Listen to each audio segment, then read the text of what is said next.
la gracia protectora.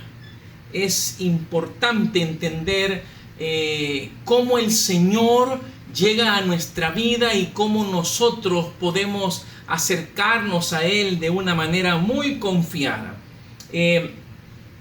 Durante muchos siglos el cristianismo fue una religión sin ninguna oposición en el mundo científico.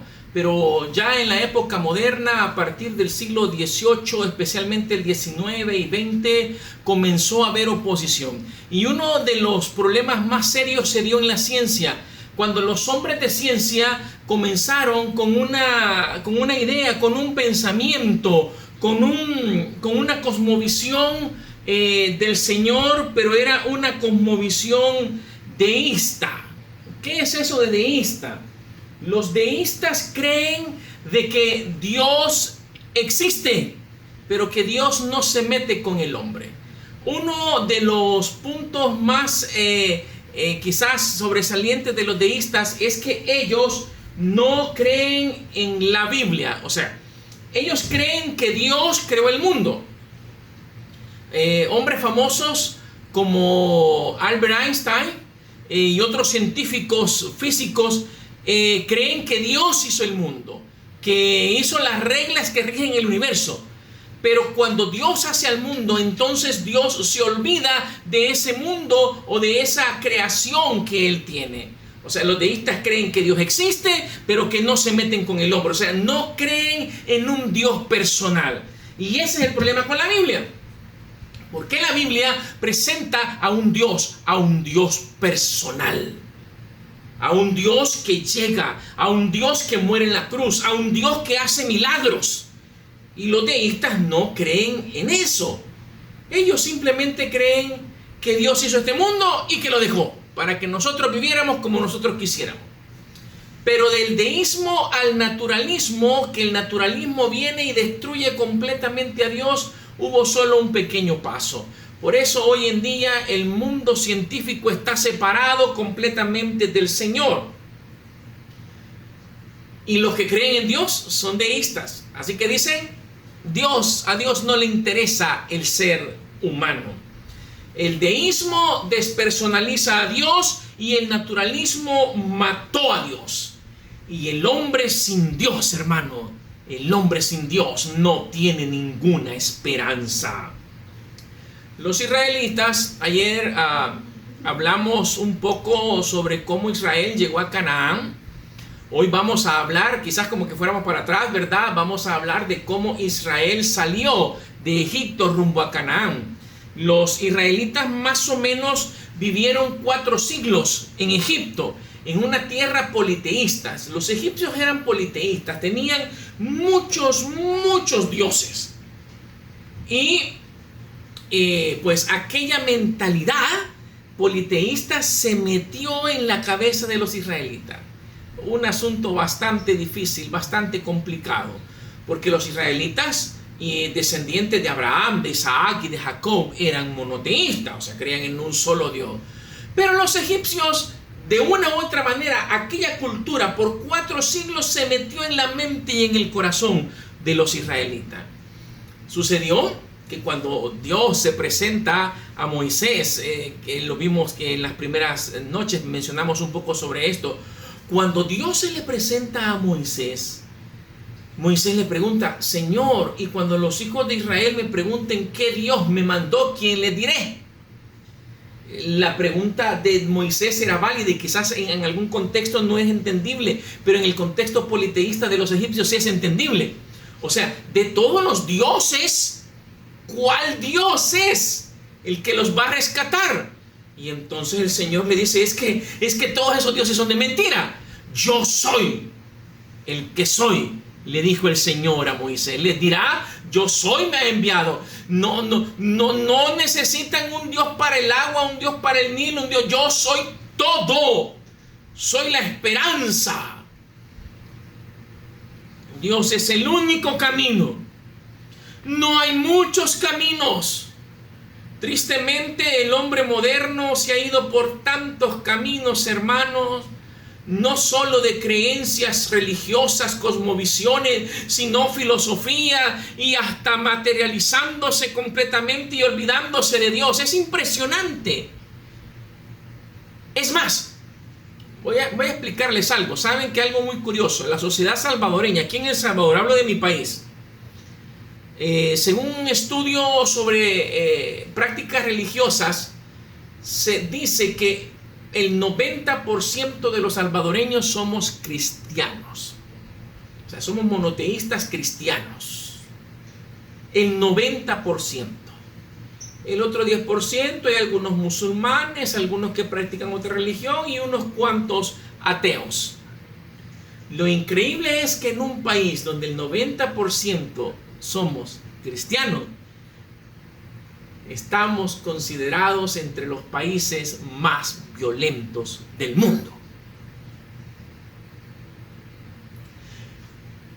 90% cristianos y los más violentos del mundo. Porque tristemente la cultura, la sociedad ha deformado la figura de Dios. Y aún entre nosotros los cristianos, y me atrevo a decir aún entre nosotros los cristianos adventistas, las personas tienen una idea torcida de Dios. Sí, porque nos dejamos nosotros formar por la cultura. Muchas personas culturizan la creencia en Dios. Los israelitas pasaron por ese problema, así que cuando salieron de Egipto tuvieron serias dificultades. Llegaron al monte Sinaí, Dios quiso hablar con los israelitas, darles sus mandamientos ahí en Éxodo 20, pero los israelitas cuando escuchan la voz del Señor, que era como voz de trueno, dice la palabra del Señor, le dijeron a Moisés, mira, mejor hagamos una cosa, ve tú y habla con Dios y después nos cuentas qué te dijo. Moisés hizo así, Dios le dijo, está bien, ven tú. Y Moisés subió con un ayudante, con Josué, y dejó al pueblo, pero Moisés tardó mucho tiempo. Y la gente dijo, bueno, este Moisés cómo va a sobrevivir allá sin comida, sin agua, este ya se murió. Y ahí en Éxodo capítulo 32, versículo 1, el pueblo se amotina, no está Moisés, han pasado muchas semanas, este hombre ya se murió, dijeron. Y se acercan donde el hermano mayor de Moisés, donde Aarón, y le dicen, Éxodo 32, 1, tienes que hacernos dioses que marchen al frente de nosotros. La forma torcida de cómo ellos miraban a Dios antes de que el verdadero Dios se presentara comienza a venir a sus mentes. Porque a ese Moisés que nos sacó de Egipto no sabemos qué pudo haberle pasado. Y dice el verso 5, lo recibió, porque Aarón les pidió oro, lo recibió y lo fundió. Luego cinceló el oro fundido e hizo un ídolo en forma de becerro. Entonces exclamó el pueblo, Israel, aquí tienes a tu Dios que te sacó de Egipto. Los egipcios tenían una deidad. Apis era la deidad de la fertilidad.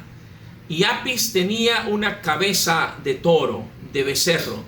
Algunos teólogos han sugerido que los judíos hicieron una réplica de Apis. Y dijeron, este nos ha sacado. Pero saben que realmente los israelitas no estaban refiriéndose a Apis. Ellos dijeron, aquí tienes a tu Dios que te sacó de Egipto. Más adelante vamos a ver eso importante. O sea, los israelitas realmente creían que Jehová Dios era ese becerro, que ahora ellos habían hecho su Dios, el Dios que los había sacado, y esa era la forma que su Dios tenía.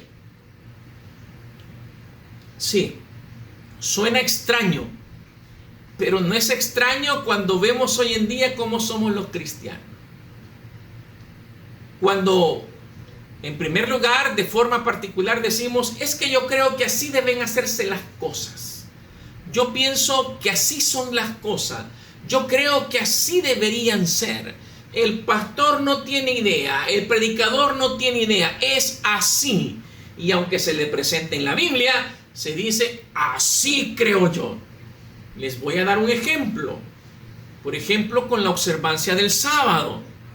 Dios ha dicho que nosotros debemos observar el día sábado, el séptimo día de la semana.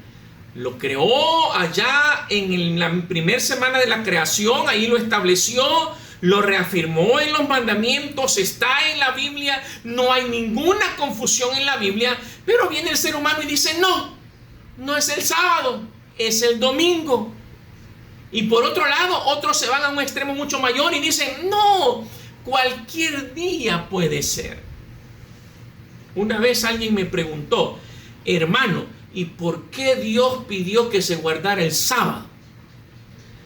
Miren, yo le di una respuesta quizás usted dirá un poco grosera y que no satisface mucho. Dios pidió que observáramos el sábado porque a Él le dio la gana pedir que fuera el sábado. Uy, hermano, no, que mire, que creó. No, hermano. No es que el séptimo, que a Dios le dio la gana y dijo, este día será el que voy a apartar para ustedes. Si Dios hubiese querido que fuese el domingo, hubiese dicho el domingo. Si hubiese querido que fuese el lunes, hubiese dicho el lunes. Pero a Él le dio la gana porque Él es Dios omnipotente, es el Rey del universo. Nosotros solo somos criaturas. No somos quien para decirle a Dios cómo actuar, qué hacer o cómo hacer en el universo. Y Él dijo sábado. Y a mí, como criatura que soy del Señor, no me corresponde andar averiguando si por qué no el domingo, que por qué el miércoles. Es sábado y debo obedecer. Pero la sociedad nos forma otra idea y nos hace ver a Dios de otra manera. Y aún dentro de la iglesia, estando acá siendo observadores del día del Señor, venimos nosotros y decimos, es que Dios me dio una bendición, me dio un trabajo y ese trabajo es en sábado. Qué triste. Ni modo, Dios me entiende, Dios sabe que yo tengo necesidad y de algo voy a vivir. Cuando Dios quiera, entonces yo voy a volver a la iglesia. Nuestros jóvenes no hacen eso con la universidad. Se van para la universidad, dejan la iglesia porque ellos necesitan formarse profesionalmente. Yo me formé profesionalmente y como yo, millones de observadores del sábado, sin necesidad de violentar el precepto del Señor. Pero la forma errada de formar a Dios en nuestra vida. ¿Tienes otro ejemplo? Dios ha pedido que devolvamos el diezmo y la ofrenda. Pero muchos dicen, Dios sabe que soy pobre, que yo tengo necesidad. El Señor me entiende y por eso yo no le devuelvo el diezmo y ofrenda. ¿Te recuerdas tú de la viuda pobre que echó solo 2 monedas? Esa sí era pobre. Jesús dijo, esta solo eso tenía para comer. Y estando Jesús ahí, Jesús no le impidió entregar su diezmo al Señor. Es que una cosa es que Dios sea como tú crees, o como tú lo necesitas, o como tú lo quieres. Y otra cosa es que Dios es como es. Los israelitas dijeron, este es Dios. Así es, este es el que nos sacó. Entonces Jehová dijo a Moisés, cuando aquello pasó, anda, desciende. Y aquí comienza una discusión un poco graciosa entre Dios y Moisés, pero muy seria. Dios le dice, desciende porque tu pueblo que sacaste de la tierra de Egipto se ha corrompido. Increíble. Dios le dice a Moisés, es tu pueblo, no es el mío. Estos ya rompieron el pacto. Yo acabo de hacer un pacto con ellos y ya lo rompieron. Ya no son mi pueblo. Entonces le dijo en Éxodo 32, 8 y 9, baja ya de la montaña porque el pueblo que sacaste de Egipto se está portando muy mal. Nuevamente Dios le dice, es tu pueblo.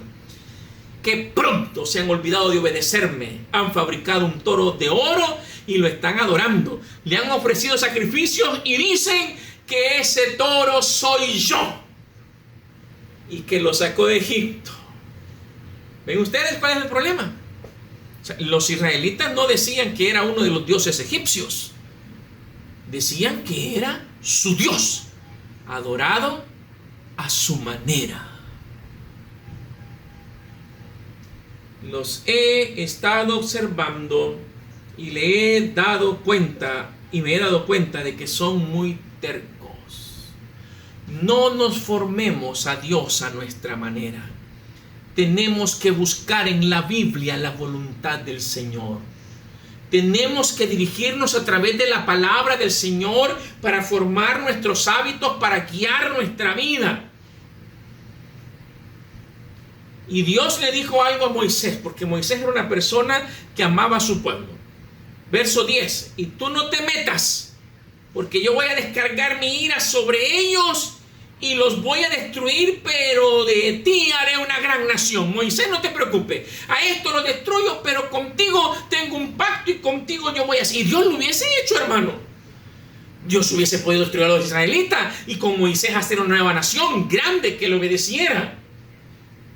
Pero entonces Moisés muestra, y aquí está la gracia del Señor. Por eso Moisés es un antitipo de Jesús. Una persona que representa, en el que podemos ver el ministerio de Cristo en Moisés. Y Moisés muestra la gracia de Dios mismo y le dice a él en el verso 11: ¿por qué ha de encenderse tu ira contra este pueblo tuyo, que sacaste de Egipto con gran poder y con mano poderosa? Pero Moisés fue un paso más allá en aquella discusión. En el verso 32 de Éxodo 32 le dijo: y si no los perdonas, no hagan nada conmigo, mejor ráeme ahora de tu libro que has escrito, borra mi nombre del libro de la vida, si no puedes perdonarlos. Cuando Dios vio aquello, amaba tanto a Moisés que decidió darles una segunda oportunidad a los israelitas. Anda, el capítulo 33, verso del 1 al 3, le dice Dios: aunque todavía no completamente he convencido, anda, vete de este lugar junto con el pueblo que sacaste de Egipto. Todavía no es su pueblo, todavía es el pueblo de Moisés. Y dirígete a la tierra que bajo juramento prometí a Abraham, a Isaac y Jacob. Está bien, voy a cumplir mi promesa. Se la voy a dar a los descendientes por amor a Abraham, Isaac y Jacob, y porque tú te has interpuesto. Y mira lo que dice el Señor: enviaré un ángel delante de ti, pero yo no los acompañaré. Dios cumpliría su promesa, pero no iría con el pueblo. Un ángel los va a acompañar. Muchos estamos en la iglesia y estamos en este mundo queriendo la salvación que Dios nos da, pero no someternos a los preceptos que Dios nos ha presentado. Y dice el Señor: cuando se da esto, cuando tú quieres vivir la vida como tú quieres, está bien.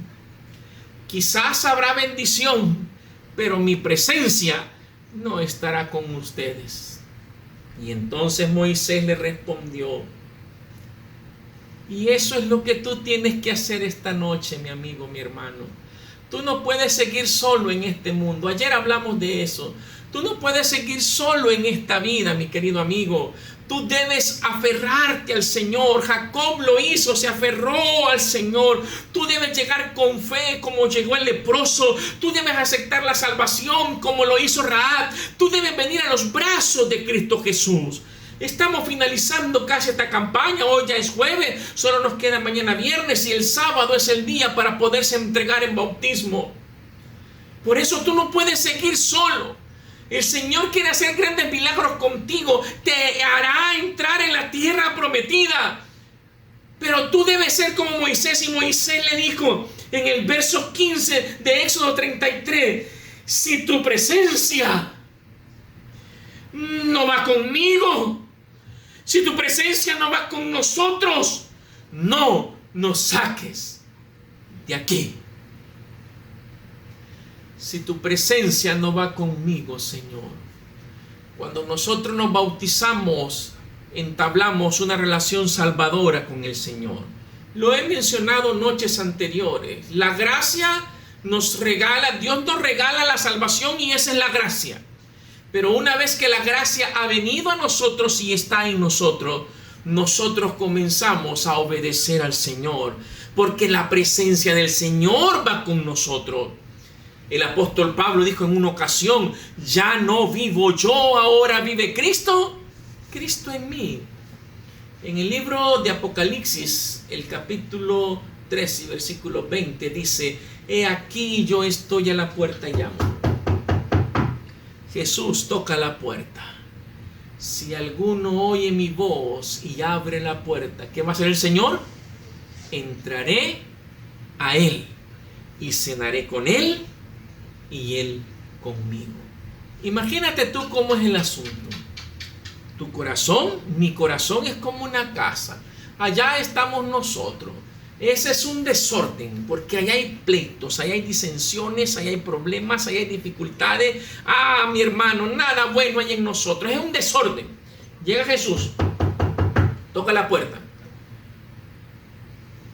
Jesús esta semana ha estado tocando la puerta de tu corazón. Jesús te ha estado llamando.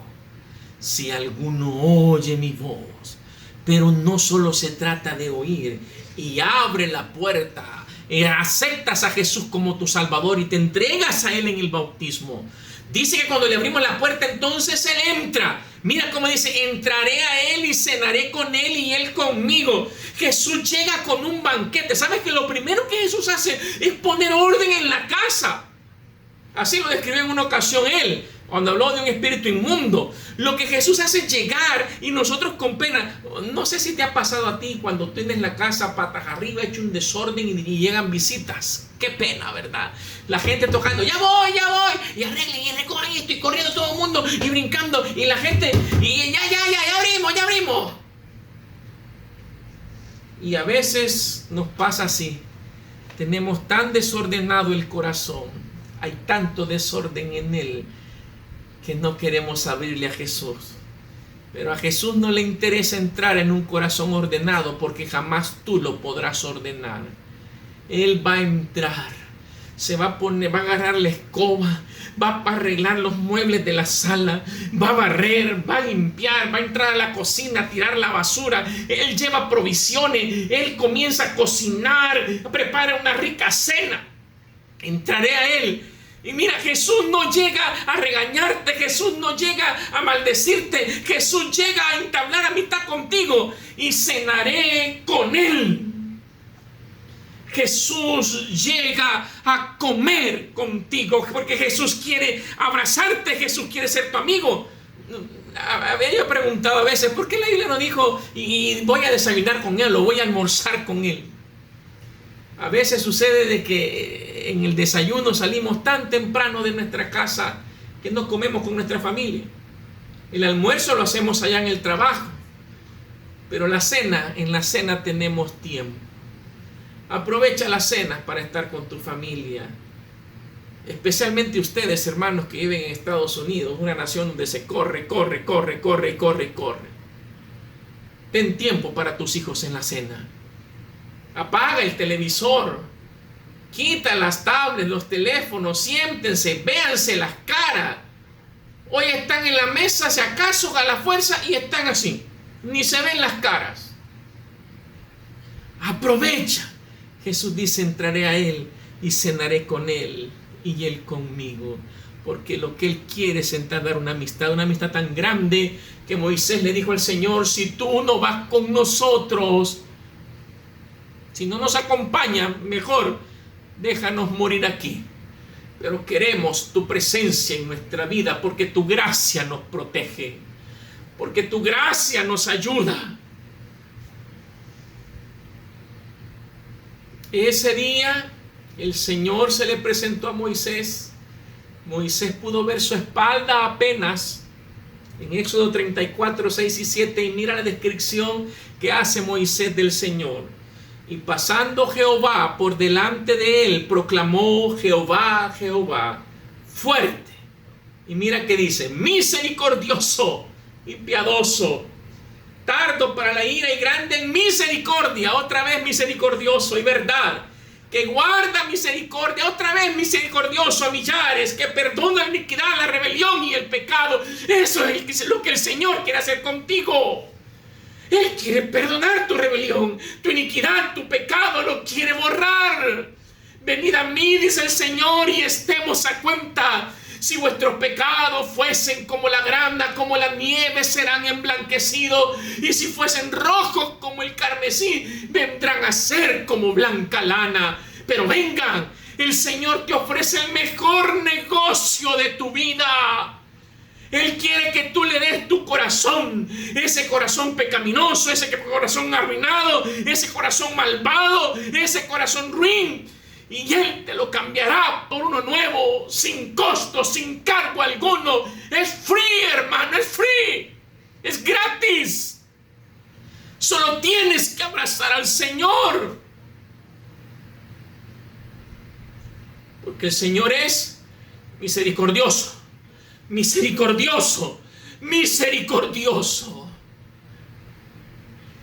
Lo que más vio Moisés en Dios fue su gracia, la gracia que hizo que el pueblo saliera de Egipto y entrara a la tierra prometida. ¿Qué harás con el Señor? ¿Seguirás viendo al Señor a tu manera? ¿O tendrás la verdadera imagen de Dios en tu mente? Quiero finalizar leyendo en 2 de Corintios capítulo 6, versículo 1 y 2. Así pues, nosotros, y me incluyo, como colaboradores suyos, os exhortamos, te animo, te exhorto, te motivo a ti, a que no recibas en vano la gracia de Dios. Recibir en vano la gracia de Dios no significa tomarla y quizá burlarse de ella, no. Recibir en vano la gracia de Dios es escuchar sobre esa gracia, pero no aceptarla. Mira lo que dice el verso 2. Porque dice, en tiempo aceptable te he oído, y en día de salvación te he socorrido. He aquí ahora el tiempo aceptable. He aquí ahora el día de la salvación. Sí, mi querido hermano, Dios dice que debe ser ahora, porque mañana puede ser demasiado tarde. Conocí a un joven en una de mis campañas hace muchos años, allá en Usulután. Era una campaña en una pequeña congregación. La teníamos en el patio de una casa, de esas casas del campo, con aquellos grandes patios con árboles de mango, pero con mucho polvo. Entonces nosotros llegábamos muy temprano y sacábamos agua del pozo de la casa y regábamos el patio y lo barríamos. Mi madre era parte de la pequeña congregación y ayudaba. Pero unos hermanos llevaron a un muchacho de visita. Y este muchacho ayudaba siempre. Y de repente comenzamos a ver que él llegaba más temprano que nosotros. Es más, en varias ocasiones él llegó mucho antes que nosotros y él había sacado el agua del pozo, había regado, había barrido. Él tenía problemas con la vista, no podía ver, y mi madre le prestó su Biblia, una Biblia de letra grande, y él podía leer la Biblia, y aquel muchacho estaba muy emocionado. La gracia había comenzado a actuar en él. Dios había comenzado a actuar en él. Y había llegado el momento de que él tomara la decisión. Cuando nosotros le presentamos a él la oportunidad de entregarse a Cristo a través del bautismo, lastimosamente el muchacho dijo que no. Por más que le presentamos la misericordia de Dios, la gracia de Dios, él dijo no. Qué triste es cuando las personas rechazan a Dios. Él había tenido un pasado muy oscuro. Es más, me recuerdo del apodo que a él le decían el alacrán. Terminó la campaña y lastimosamente él no se bautizó.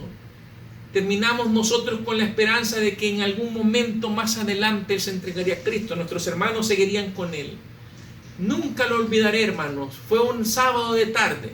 Estábamos fuera de la iglesia, los jóvenes de la iglesia, esperando que comenzara la sociedad de jóvenes, cuando de repente llegó Johnny. que era quien había llevado a aquel muchacho en su automóvil, se parqueó. Y Johnny, todo nervioso, nosotros le preguntamos: ¿qué es lo que te pasa, Johnny? Y Johnny nos dice: ¿ustedes se recuerdan del muchacho que llegó en la campaña? Del alacrán, nos dijo él. Ah, sí, claro, nos acordamos.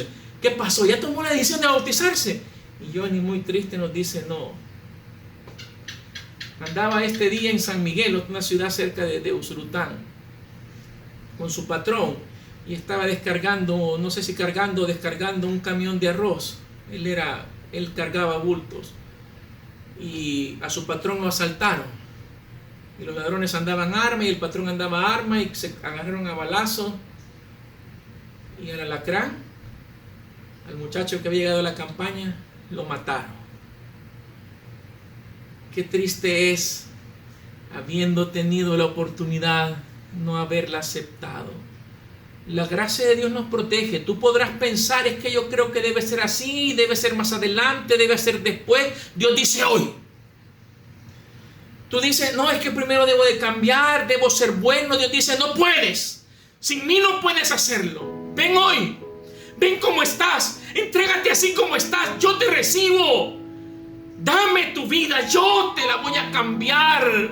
En tiempo aceptable te he oído, y en día de salvación te he socorrido. Es hoy el tiempo aceptable. Es hoy el día de la salvación. Si oyereis hoy su voz. Es hoy. No endurezcáis vuestros corazones, mis queridos hermanos. El Señor te está llamando. El Señor te está invitando para que su gracia no sea vana en ti, para que tu vida cambie, pero de la mano de la gracia del Señor.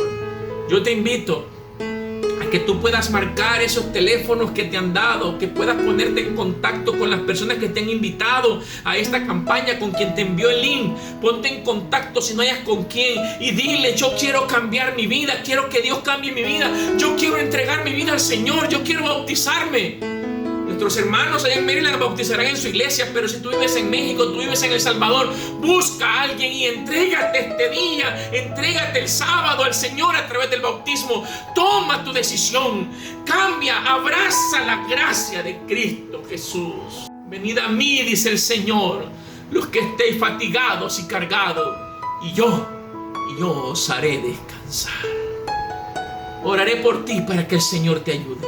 Oraré por ti para que el Señor te fortalezca. Cerremos nuestros ojos. Gracias. Gracias, bendito Señor, porque tú nos das la oportunidad. Hoy estamos vivos. El hermano, el amigo, la amiga, la hermana que me está escuchando y que necesita un cambio, que necesita abrazar tu gracia protectora, oh buen Padre, yo pido que tu Espíritu Santo siga actuando en ellos, para que tome su decisión de entregarse a ti, que no deje pasar más tiempo, que es hoy cuando debe entregarse a ti, que es hoy cuando debe tomar una decisión, abrazar la gracia protectora. Por favor, ayúdale, y que este sábado muchos de los que están escuchando, de los que están viendo este mensaje, puedan entregar su vida a ti a través del bautismo. Guárdanos, por favor, protégenos y dirígenos. Nuestra vida siempre está en tus manos. En el nombre poderoso de Jesús lo pedimos. Amén y amén. Que el Señor me les bendiga, queridos hermanos.